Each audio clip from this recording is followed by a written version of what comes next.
S. Daily காலையில வந்துட்டு நான் என்ன பண்ணுவேன் அப்படின்னா, காலையில எந்திரிச்சு ஏதாவது ப்ராப்ளம் சால்வ் பண்ணுவேன். அப்படி இல்லைன்னா ஏதாவது ப்ராஜெக்ட்ஸ் இருந்துச்சுன்னா, ஏதாவது பர்சனல் ப்ராஜெக்ட் ஏதாவது இருந்துச்சு அப்படின்னா, நான் வந்துட்டு ஏதாவது அதில ஒர்க் பண்ணிகிட்ருப்பேன். ஏதாவது புதுசா படிக்கணுங்கிற மாரி வந்துட்டு எப்பயாவது ஏதாவது பண்ணிகிட்ருப்பேன். சடனா தோணுச்சு. இந்த மாரி Zohoக்கு ட்ரை பண்ணுறவங்க நெறைய பேர் இருக்காங்க. பட் என்ன சொல்றது? இந்த ஃபர்ஸ்ட் ரவுண்ட்லேருந்து செகண்ட் ரவுண்ட் கிளியர் பண்ணி, செகண்ட்லேருந்து தேர்டு, தேர்ட்லேருந்து ஃபோர்த்து, ஃபிஃப்த்து அந்த மாரி போயிட்டு கடைசி ரவுண்டில வெளிய வர்றவங்க ஒரு குரூப் ஆஃப் பீப்பிள் நெறைய பேர் இருக்காங்க. அது அவங்களுக்கு தெரியும். பட் என்னன்னா, டெக்னிக்கலா நெறைய நாலேட்ஜ் வச்சிருப்பாங்க. நல்லா second round, third round clear பண்ணுறதுக்கான கேப்பபிலிட்டீஸ் அவங்ககிட்ட நெறையா இருக்கும். பட் ஃபர்ஸ்ட் ரவுண்ட்ல வெளிய வந்துருவாங்க. ஸோ, அந்த ஃபர்ஸ்ட் ரவுண்டுக்கு கொஞ்சம் ஒரு வீடியோ போடலாம் அப்படின்னு எனக்கு தோணுச்சு. ஸோ, அதனால தான் இந்த வீடியோ. ஓகே. இப்போ Zoho ஃபர்ஸ்ட் ரவுண்ட்ல வந்துட்டு அவங்க என்ன பேட்டர்ன் வந்துட்டு ஃபாலோ பண்றாங்க அப்படின்னா, ஆக்சுவலா அந்த மாரி ஒரு பேட்டர்னே கிடையாது. அப்படி இல்ல அப்படின்னா, அவங்க வந்துட்டு ஒரு ஒரு 3, 4 பேட்டர்ன் வச்சிருக்காங்கன்னு சொல்லலாம். ஓகே. அ சில கொஷின்ஸ்ல வந்து பார்த்தீங்கன்னா, சி கொஷின்ஸ் மட்டும் கேட்டிருப்பாங்க.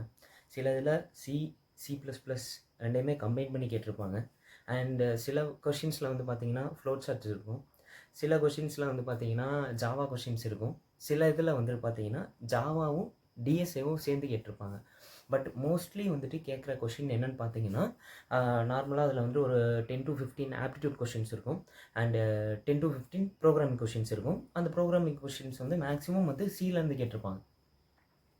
இப்ப நம்ம ஆப்டிட்யூட் கொஷின்ஸ்ல வந்துட்டு என்னென்ன டாபிக்ஸ் அவங்க கவர் பண்றாங்கன்னு பார்க்கலாம்.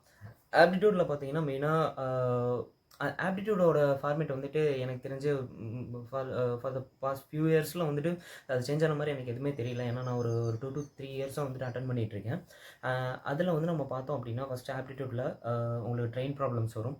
அதுக்கடுத்து time and work, time and distance, probability, permutation combination, pipes and systems, அதுக்கடுத்து என்ன சொல்றது? பெர்சன்டேஜஸ், ஏஜஸ் இந்த மாரி வந்துட்டு இருக்க ஒரு ஒரு சில கான்செப்ட்ஸ் இருக்கு. அந்த கான்செப்ட்லாம் நான் உங்களுக்கு டிஸ்கிரிப்ஷன்ல தரேன். அதுக்கடுத்து வந்து நீங்க ரீசனிங்ல பார்த்தீங்கன்னா, உங்களுக்கு டைரக்ஷன்ஸு, அதுக்கடுத்தது அந்த சேர் அரேஞ்ச்மெண்ட்ஸ் எல்லாம் இருக்கும்ல. ஏ, பி வந்துட்டு ஒரு ரவுண்ட் டேபிள்ல உட்காந்துட்டு இருக்காங்க. அவங்க வந்துட்டு இப்ப கடைசில வந்துட்டு யார் யார் பக்கத்துல இருக்காங்கங்கிற மாரி ஏதாவது கொஸ்டின் கேட்பாங்க. அந்த மாரி கொஸ்டின்ஸ் எல்லாம் ஆப்டிட்யூட்ல வரும். பட் நீங்க வந்துட்டு புரோகிராமிங்க்கு நீங்க வந்துட்டு ஏன்னா இது வந்துட்டு ஒரு டெக்னிக்கல் ரோல். நீங்க மேக்ஸிமம் வந்துட்டு சாஃப்ட்வேர் டெவலப்பர் ரோலுக்கு தான் அட்டெண்ட் பண்ணுவீங்க. அப்படி அட்டெண்ட் பண்ணீங்க அப்படின்னா, நீங்க வந்துட்டு மெயினா வந்துட்டு கான்சன்ட்ரேட் பண்ண வேண்டியது புரோகிராமிங் தான். ஆப்டிட்யூட் வந்துட்டு நீங்க எப்படி வேணாலும் போடலாம். நெறைய மார்க் எடுக்கணும். நெறைய டைம் கட் ஆஃப் வச்சிருப்பாங்க. அத வச்சு கூட வெளிய வரதுக்கு வாய்ப்பு இருக்கு.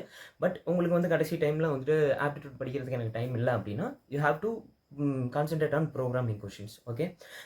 புரோகிராமிங் கொஸ்டின்ஸ்ல வந்துட்டு பார்த்தீங்கன்னா, என்னென்ன கொஸ்டின்ஸ் இருக்கு? இப்ப சி புரோகிராமிங்ல தான் வந்து மேக்ஸிமம் கேட்பாங்க. If you are unlucky you can get another languages. Okay. உங்களுக்கு ஜாவா வரலாம், சி ப்ளஸ் ப்ளஸ் வரலாம், என்ன வேணாலும் வரலாம். ஏன்னா எனக்கு அந்த மாதிரி ஒரு டைம் சி ப்ளஸ் ப்ளஸ் வந்துச்சு. எனக்கு ஜாவா தெரியும், சி தெரியும்.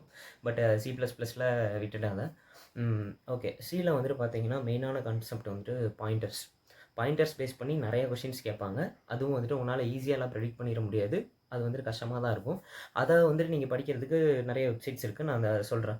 அதுக்கு அடுத்த கான்செப்ட் வந்து என்னென்னு பார்த்தீங்கன்னா loops. For loop, while loop and to while loop. அதுக்கு அடுத்தது வந்து பார்த்தீங்கன்னா இஃப் கண்டிஷன், கண்ட்ரோல் ஸ்டேட்மெண்ட்ஸ்னு சொல்லுவோம்ல.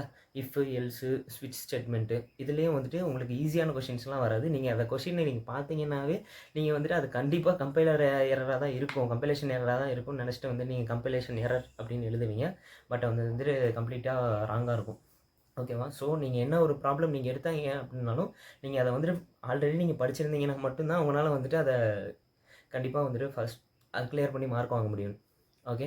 ஸோ நான் என்னென்ன மாதிரி கொஷின்ஸு, அதுக்கடுத்து என்ன மாதிரி வெப்சைட்டுங்கிறதெல்லாம் வந்துட்டு டிஸ்கிரிப்ஷன்லேயும் போடுறேன். இப்போயும் வேணால் சொல்கிறேன். இந்த ப்ரெப் இன்ஸ்டா அப்படின்னு சொல்லிட்டு ஒரு வெப்சைட் இருக்குது. அதுக்குள்ளே போனீங்கன்னா வந்துட்டு இந்த ஃப்ரீ கொஷின்ஸ் கொடுத்துருப்பாங்க. அதில் வந்துட்டு நீங்கள் ஒரு மாதிரி சாம்பிள் கொஷின்ஸ்லாம் உங்களுக்கு தெரியும். ஓகே, இந்த மாதிரிலாம் கேட்பாங்களா அப்படிங்கிற மாதிரிலாம் நமக்கு தெரியும் அந்த கொஷின்ஸை பார்த்தீங்கன்னா. அதுக்கடுத்து இன்னும் சில வெப்சைட்ஸ் நான் லிங்க்கே நான் கொடுத்துட்றேன் டிஸ்கிரிப்ஷனில். ஓகேங்களா? அதுக்கடுத்து ஆப்டிட்யூடுக்கு நீங்கள் போகும்போது ஒருவேளை உங்களுக்கு டைம் இல்லை அப்படின்னு நினச்சிங்கன்னா, நீங்கள் கடைசி டைமில் வந்துட்டு இந்தியா பிக்ஸ்குள்ள போயிட்டு அதில் இருக்க ஃபார்முலாஸ் மட்டும் இப்போ நான் சொன்ன அந்த கான்செப்ட் எல்லாம் ஆப்டிட்யூடில் இருக்க கான்செப்ட்ஸ்க்கெல்லாம் சும்மா நீங்கள் அது மேலே இருக்க ஃபார்முலாஸ் மட்டும் நீங்கள் பார்த்தீங்கன்னா கூட வந்துட்டு you can try. Okay. So இப்போ ஒரு வேளை உங்களுக்கு வந்து டைம் இல்ல, ஆப்டிட்யூட் உங்களால் படிக்க முடியல அப்படிங்கிற பட்சத்தில், நீங்கள் ஃபஸ்ட்டு நீங்கள் எடுத்தோன்னே வந்துட்டு என்ன பண்ணணும்னா, ஸ்ட்ரெயிட்டாக ப்ரோக்ராமிங் கொஷின்ஸுக்கு போயிடணும். அதுக்குன்னு ஒரு டைம் வந்துட்டு அலாட் பண்ணிக்கணும். மேக்ஸிமம் வந்துட்டு அந்த டெஸ்ட்டுக்கு ஒரு 70 மினிட்ஸ் டு 90 மினிட்ஸ் டைம் தருவாங்க. அதில் ஒரு ஹாஃப் ஆஃப் த டைம் வந்துட்டு நீங்கள் ப்ரோக்ராமிங்க்கு எடுத்து வச்சுருங்க. அந்த ஹாஃப் ஆஃப் த டைமில் நீங்கள் ப்ரோக்ராமிங் கொஷின்ஸ் எவ்வளோ கரெக்டாக எழுத முடியுமோ, அதே எல்லாத்தையுமே வந்துட்டு நீங்கள் ஒர்க் அவுட் பண்ணணும். ஒரு ஷீட் எடுத்துக்கோங்க.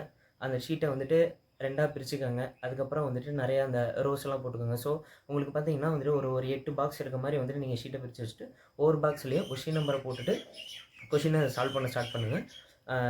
ஸோ ப்ரோக்ராமிங் கொஷின்லாம் ஸ்டெப் பை ஸ்டெப்பாக சால்வ் பண்ணணும். ஆன்சரை வந்துட்டு சைடில் நோட் பண்ணி வச்சுக்கோங்க ரஃப் ஷீட்டில். அந்த ஆன்சர் உங்களுக்கு கரெக்டானு தெரிஞ்சதுக்கு அப்புறமா அதை வந்துட்டு ஆன்சர் ஷீட்டில் நீங்கள் எழுதணும். ஓகேவா?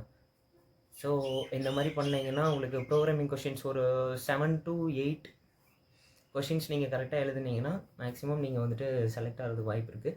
அப்படி உங்களுக்கு ஆப்ஸில் ஒன்றுமே தெரியலனாலும் நீங்கள் ப்ரோக்ராமிங் கொஷின்ஸ் மட்டுமே வந்துட்டு ஒரு 9 இல்லைன்னா 10 நீங்கள் கரெக்டாக போடுறீங்க அப்படின்னா உங்களுக்கு நிறையா சான்ஸ் இருக்குது நீங்கள் செலக்ட் ஆகிறதுக்கு செகண்ட் ரவுண்டுக்கு. ஏன்னா அது வந்துட்டு மெயினாக டெக்னிக்கல் இன்டர்வியூ தான் நம்ம அட்டன் பண்ணுறோம். ஸோ அவங்க எடுக்கிறதுக்கு நிறையா சான்ஸ் இருக்குது. ஸோ நீங்கள் வந்துட்டு ப்ரோக்ராமிங்கில் கான்சென்ட்ரேட் பண்ணுங்கள் நிறையா. ஏதாவது சஜஷன்ஸ் இல்லை ரிக்வெஸ்ட் இருந்துச்சுன்னா நீங்கள் கமெண்ட்டில் போடலாம். தேங்க்யூ.